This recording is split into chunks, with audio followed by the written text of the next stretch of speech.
Que alegria estarmos juntos para o nosso quarto encontro da nossa viagem do grande conflito. E hoje continuará conosco aqui o pastor Vilmar Gonzalez. Você já pensou em um general que monta as estratégias para vencer a sua batalha?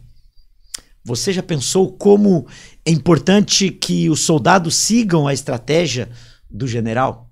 Hoje, no nosso tema do grande conflito, você vai ver a estratégia. Semana passada nós vimos a estratégia de Deus nas colunas da verdade. Hoje nós vamos ver a estratégia do outro lado, do inimigo, o que ele fez e tem feito para derrubar as colunas da verdade. Vamos juntos nesta viagem de O Grande Conflito.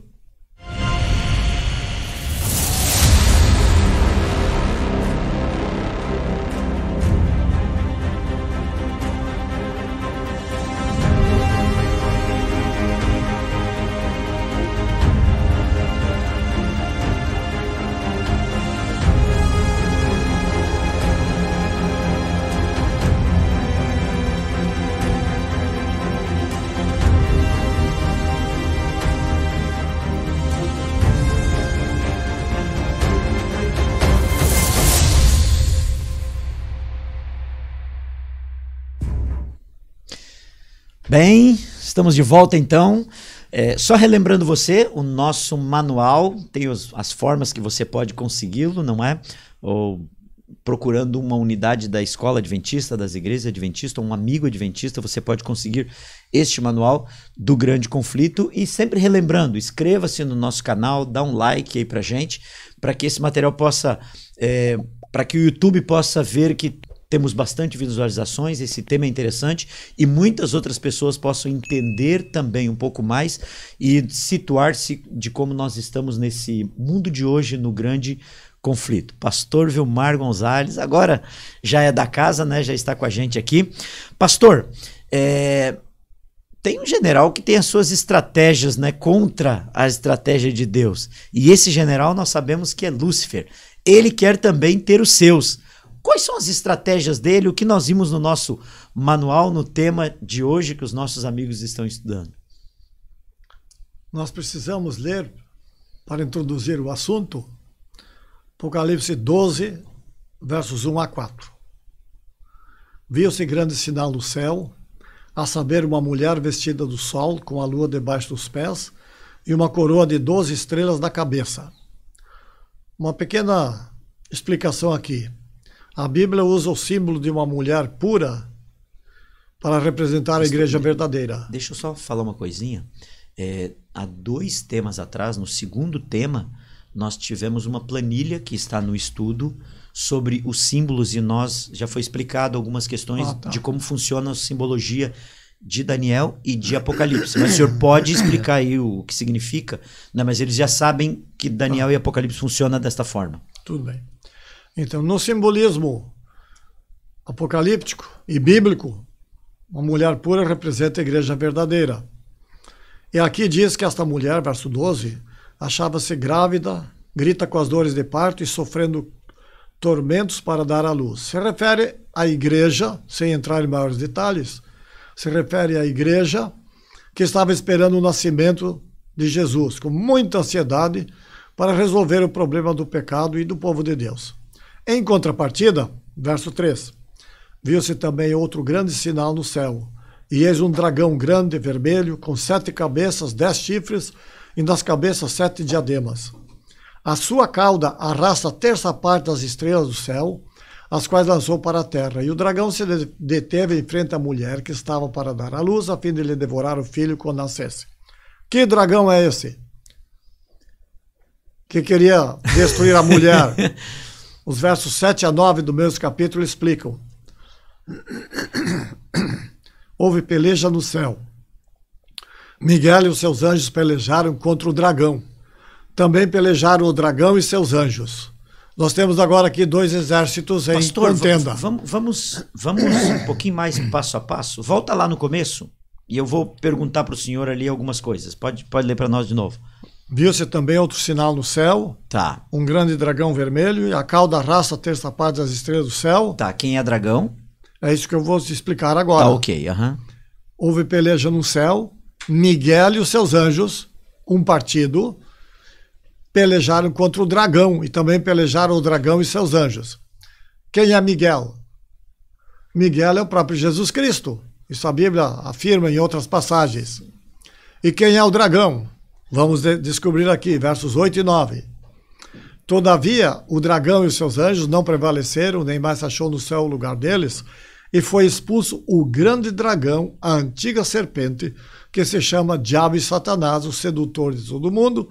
Sim, foi atirado para a terra e com ele os seus anjos. Bem, quando fala em antiga serpente, então fica claro que é quem fez Eva pecar. A primeira sessão espírita, Isto. onde Satanás se transformou numa cobra, ou falou por intermédio de uma cobra, que não sabe falar, como fala humana, né? Sim, sim. E claramente dito aqui. Então, a serpente é o próprio Satanás. É o próprio Satanás. Satanás, porque cobra não fala. Uhum. É o próprio Satanás. E esta guerra aqui, entre Miguel, que é Cristo, e o dragão, que é o próprio Satanás. Agora vamos para que é o grande conflito, né? O grande conflito. E esse grande conflito gira em torno da verdade e a mentira. E o erro ou a mentira. Então, se Jesus Cristo é a fonte da verdade, que nós já lemos aqui, mas lembrando, São João 14, verso 6, se Jesus Cristo diz aqui, eu sou o caminho, a verdade e a vida. Por outro lado, o que é o diabo? Vamos ver o que o próprio Jesus disse em São João 8,44. Vós sois do diabo, que é vosso pai, e quereis satisfazer-lhe aos desejos. Ele foi homicida desde o princípio, e jamais se firmou na verdade, porque nele não há verdade. Quando ele profere a mentira, fala do que ele é próprio, porque é mentiroso e pai da mentira. Então nós temos aqui, se Jesus Cristo é a verdade e a vida, em contrapartida, Satanás é mentiroso e homicida. Que contraste, hein? Quando Jesus só um pouquinho. Jesus é a verdade e é a vida. E Satanás é a mentira e é homicida. Jesus Cristo diz que ninguém vai ao Pai senão por Ele. Tudo dependemos dele. O desejo dele é que conhecemos a verdade para viver eternamente. E o desejo de Satanás, como mentira, como mentiroso, ele quer que a gente creia nele e o resultado qual é? Ele mata. Que contraste de quem segue a verdade em Jesus ou então as mentiras do diabo. Bem, então, quando eu olho esse cenário, não é, eu encontro algo muito explícito, porque Satanás vai exatamente contra as colunas da verdade que nós vimos no outro estudo. Porque se Deus é o centro, ele quer ser o centro. Se Deus é a verdade da Bíblia, ele é a mentira. Nós conseguimos ver esse contraste. Tudo ao contrário. Por isso que ele é chamado de adversário e acusador, que acusa os irmãos que querem seguir a Deus. Mas aí um assunto puxa o outro. Sim. E então, como é que Deus age aqui na Terra para ensinar a verdade?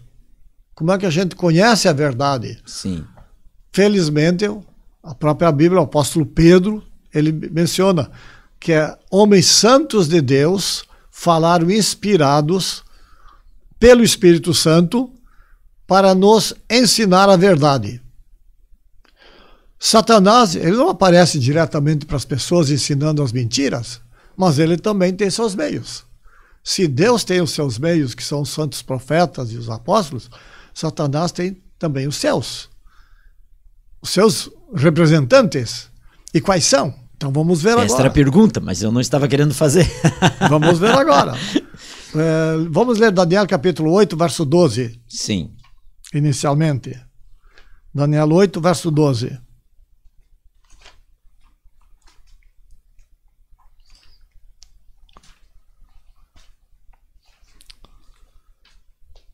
Aqui vem falando, nesta visão de Daniel, sobre um poder que se levantaria contra Deus. E no verso 12 diz assim: o exército lhe foi entregue, os filhos de Deus, perseguidos, com o sacrifício costumado, com o sacrifício de Jesus Cristo, ou seja, a intercessão de Jesus, por causa das transgressões, e deitou por terra a verdade, e o que fez prosperou. Quem é que deitou por terra a verdade aqui? Nós temos que ir ao capítulo 7. Quem começou a mentir lá no Éden, não é? Começou lá. Quer dizer, começou no céu, né? Mas eu tô Sim. falando daqui para nós, né? E depois, prosseguindo mais para os nossos dias, Sim. de acordo com Daniel, falando agora para o futuro em relação aos seus dias, Sim. quando chega no capítulo 7, o verso 8, diz ali: estando eu a observar os chifres, eis que entre eles subiu outro pequeno, diante do qual 3 dos primeiros chifres foram arrancados, e eis que neste chifre havia olhos como os de homem e uma boca que falava com insolência. Nós temos aqui um simbolismo, não vamos entrar em maiores detalhes agora, mas na sequência em Daniel, ele fala sobre 4 poderes mundiais. Sim. Babilônia, Medo-Pérsia, Grécia e Roma, pagã e papal. Quando chega no verso 25, diz assim: proferirá palavras contra o Altíssimo, magoará os santos do Altíssimo, e cuidará em mudar os tempos e a lei, e os santos lhe serão entregues nas mãos por um tempo, 2 tempos e a metade de um tempo. Não podemos explicar tudo agora, mas um ponto aqui eu quero chamar a atenção. Este poder que se levantaria contra Deus, queria lançar a verdade por terra, cuidaria em mudar os tempos e a lei. Bem, a lei dos 10 mandamentos, que é uma das colunas da verdade. Nós vemos a coluna da verdade, né? Pode dizer a Bíblia como um todo, os 10 mandamentos mais explicitamente, mas a Bíblia como um todo. Sim. Na verdade. Mas, pastor, além disto, o nosso guia, ele menciona do que o senhor está falando, de Roma pagã e Roma papal, mas menciona uma outra estratégia do dragão também, que é a questão da Babilônia. Vem trazendo Babilônia aqui. Onde se encaixa isso dentro da estratégia? Porque o senhor já mencionou Roma pagã e Roma papal. Uma das estratégias que haveria de mudar os tempos e a lei. Mais adiante nós vamos estudar um pouco mais explícito sobre isso. Mas a lição, o nosso tema, menciona também a questão da Babilônia. Onde entra a Babilônia na estratégia de Satanás para mudar as colunas de Deus? Na Bíblia nós temos 2 cidades. Sim. Que estão em oposição. Sim. Jerusalém e Babilônia. Jerusalém é símbolo da presença de Deus. Embora que o povo de Deus falhou muito, até matou Jesus Cristo, não é? Mas em todo caso, Jerusalém, por definição, é a cidade da paz e da prosperidade, porque tem a raiz Shalom do hebraico. E Babilônia, de onde é que vem esse nome? Babilônia vem de Babel. Logo depois do dilúvio, quando os homens quiseram, duvidando de Deus, quiseram escapar de um possível dilúvio que Deus disse que não ia enviar, construíram uma torre que devia chegar até o céu. E deram o nome a essa torre de Babel, que a palavra Babel originalmente quer dizer porta de Deus, porque eles eram monoteístas, adoravam um só Deus. Mas depois se tornaram politeístas. E, como tal, adoravam vários deuses. É a palavra Babilônia, originalmente porta de Deus, passou a ser porta dos deuses. E no Novo Testamento, e Deus acabou por destruir aquela torre, não é? Sim. No Novo Testamento de Apocalipse 17, aparece a palavra Babilônia agora com um simbolismo diferente. É isso que eu pedi para ver qual o contexto lá, trazendo para cá. Estou chegando lá. Então nós temos que começar no capítulo 17 e o verso 3. Transportou-me o anjo no espírito a um deserto, e vi uma mulher montada numa besta escarlate, besta repleta de nomes de blasfêmia, com 7 cabeças e 10 chifres. Achava-se a mulher vestida de púrpura e de escarlate, adornada de ouro, de pedras preciosas e de pérolas, tendo na mão um cálice de ouro transbordante de abominações e com as imundícias da sua prostituição. Na sua fronte achava-se escrito um nome, mistério, Babilônia, a grande, a mãe das meretrizes e das abominações da terra. Então vi a mulher embriagada com o sangue dos santos e com o sangue das testemunhas de Jesus. E quando a vi, admirei-me com grande espanto. Aqui nós temos novamente, eu quero que o senhor me ajude em 2 coisas. Vamos Babilônia e depois leva para meretriz, que está dentro do nosso guia aqui. Perdão, Babilônia e prostituta. Babilônia e prostituta. O meretriz que é a mesma coisa. Sim, sim. Não é? É que eu estou aqui no guia. Então, originalmente a palavra Babel era porta de Deus. Sim. depois porta dos deuses. Uma contrafação, porque eram deuses ídolos que eles adoravam no tempo antigo. Sim. No tempo moderno aqui, esta prostituta, que tem o nome de Babilônia, pretende ser a porta para Deus, mas tem outras inovações. Por isso que é chamado de prostituta. Tem mais um detalhe. A igreja verdadeira, lá no capítulo 12, uma mulher pura, vestida do sol, que representa Jesus Cristo, tendo uma coroa de 12 estrelas, representando os apóstolos, não é? Esta mulher pura, virgem, que deu à luz a Jesus Cristo, com uma doutrina pura de Jesus Cristo. Agora nós temos aqui uma outra mulher que está corrompida porque não tem diretamente Jesus Cristo como único, entre aspas, esposo, já que a Bíblia compara esta mulher ali do capítulo 12 como sendo a esposa de Jesus Cristo, ou a igreja verdadeira como sendo a esposa de Jesus Cristo. Então, esta outra mulher aqui está contaminada por doutrinas falsas, por outros maridos. Por isso que ela é chamada de prostituta. Eu poderia dizer que Babilônia é a confusão de muitos deuses, muitas doutrinas falsas, e aqui vem falando, no guia fala em prostituta, eu poderia usar meretriz, é aquela que aceita tudo. Sim. É aquela que aceita todos os princípios, não é? Sim. E também vem falando de algumas coisas, que seguindo esta linha, não é? Babilônia, meretriz, e ela é chegada à luxúria. Como que a gente encaixa isto? Para os amigos que leram o livro O Grande Conflito e estão lendo, você vê que Martim Lutero, Hus, Calvino, Wycliffe, todos eles se levantaram contra a luxúria do poder papal que estava lá naquele momento. Agora você encontra aqui no Apocalipse a mesma coisa, uma ligação. Babilônia, a meretriz, chegando até a luxúria. A riqueza e a pompa que existe por lá. Mas para saber que é lá, nós temos que ter um outro elemento de identificação. E por quê? Diz aqui que esta mulher estava assentada num animal repleto de nomes de blasfêmias, e este animal tinha 7 cabeças e 10 chifres. Então a gente, para identificar o lugar, tem que saber, em primeiro lugar, que animal é este. Aqui nós não conseguimos ir tão longe nisso, né? Porque o nosso tempo é limitado. Mas no guia e no livro, se você for mais a fundo, dá para ir um pouco mais longe. Uma palavrinha que eu tenho que dizer. Vai, pastor, vai. Que é o seguinte, como identificar esse poder? Verso 9. Aqui está o sentido que tem sabedoria. As 7 cabeças são 7 montes nos quais essa mulher Babilônia está sentada. São também 7 reis, dos quais caíram 5, um existe, outro ainda não chegou. Vou explicar só essa primeira parte. Onde é que está localizado este poder que cuidou em mudar os tempos e a lei, este poder que se levanta contra Deus, que persegue os filhos de Deus? Onde é que está localizado? O anjo explicou ao profeta. As 7 cabeças deste animal, que representa poderes políticos do mundo ou religiosos, está sentada sobre 7 montes. Qual é o único lugar do mundo onde existe um poder aqui na Bíblia que se localiza em cima de 7 montes? Eu lembro que o senhor me perguntou isso numa prova, o nome dos 7 montes. Eu não sei se o senhor lembra ainda eles. Eu não lembro o nome de todos.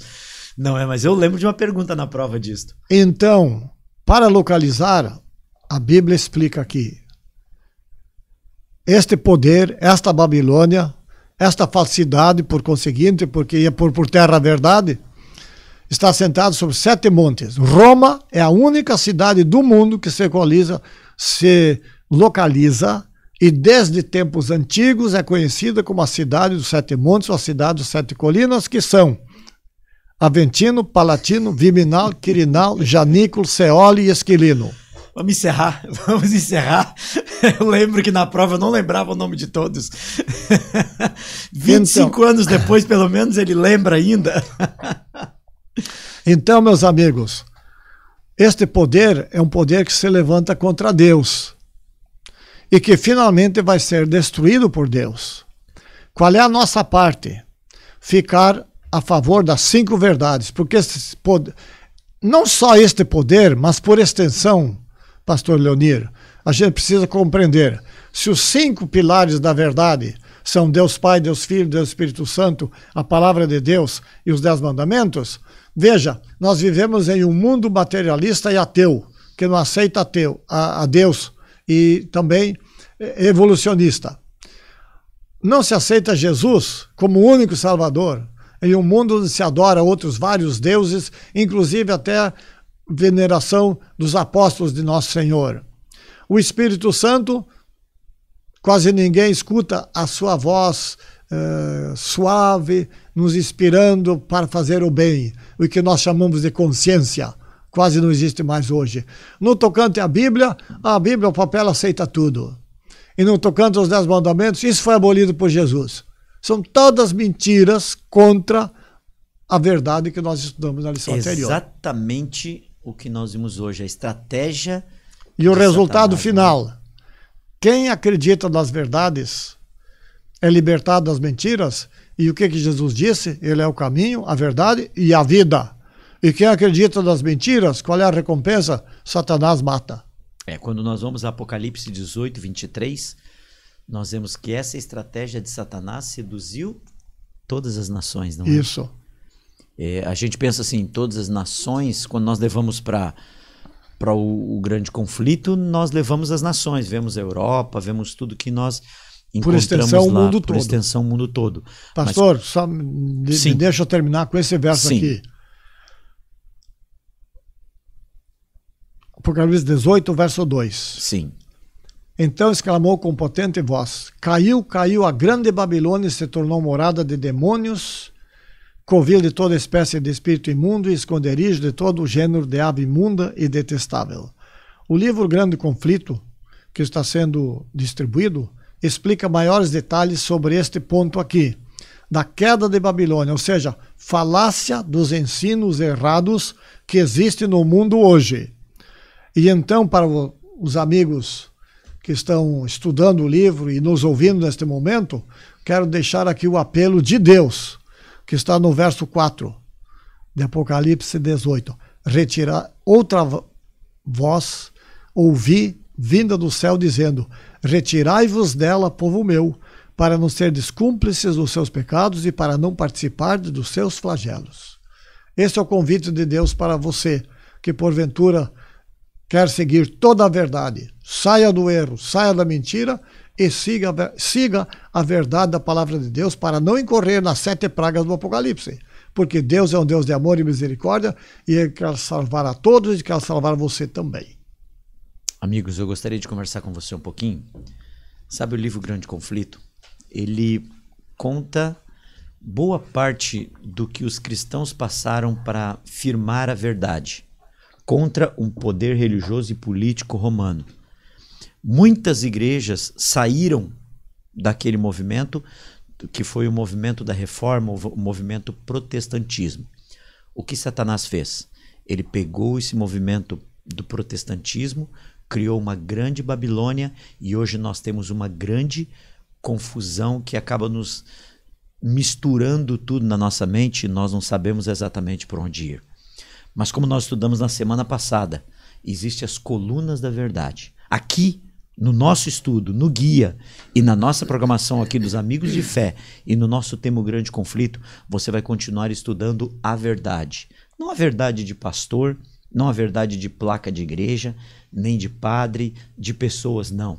A verdade da Bíblia, a verdade que liberta da palavra de Deus. Sabe, o grande conflito que nós temos hoje, que os nossos irmãos viveram no passado, é exatamente este: sabermos onde está a verdade e andar nela. A verdade que liberta. Deus quer libertar você novamente das suas lutas e das suas dificuldades. Eu sei que talvez esteja uma grande confusão na sua mente, porque são tantas igrejas, é uma Babilônia, são tantas doutrinas, tantas coisas que às vezes nos confundem. Mas Deus tem algo especial para você através da Bíblia.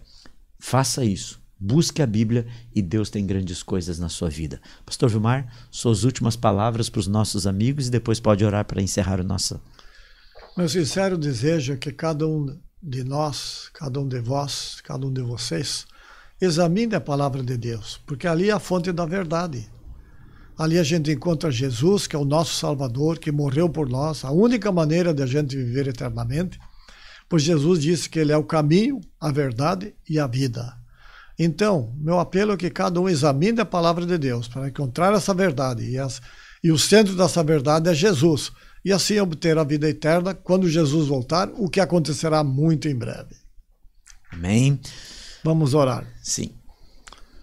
Nosso Pai Celestial, agradecemos que temos o conhecimento da vossa grandeza, seu poder criador, poder redentor por meio de Jesus Cristo, conhecimento da sua palavra, do seu sistema de governo baseado nos 10 mandamentos, nesta lei que o salmista diz que é uma lei perfeita, e o apóstolo Tiago diz que é uma lei de liberdade, porque nos liberta do erro e da confusão que existe neste mundo. Nós pedimos que o Senhor nos ajude a investigar mais a sua palavra, para conhecer a verdade e viver por ela, e finalmente receber a vida eterna quando Jesus voltar. Queremos, portanto, nos entregar aos seus cuidados e pedir a atuação do seu Espírito em nossa vida. E nós lhe pedimos e agradecemos em nome de Jesus. Amém. Amém. Pastor Vilmar, muito obrigado. Eu agradeço muito o apoio que o senhor me deu na faculdade, continua nos apoiando aqui. E sabe, o senhor estava falando e eu estava pensando, 84 anos?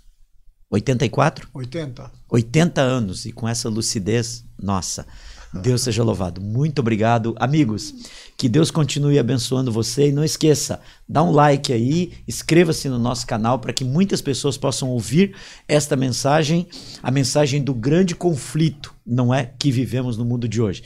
Que Deus abençoe você, que Deus abençoe a sua família, e até a próxima.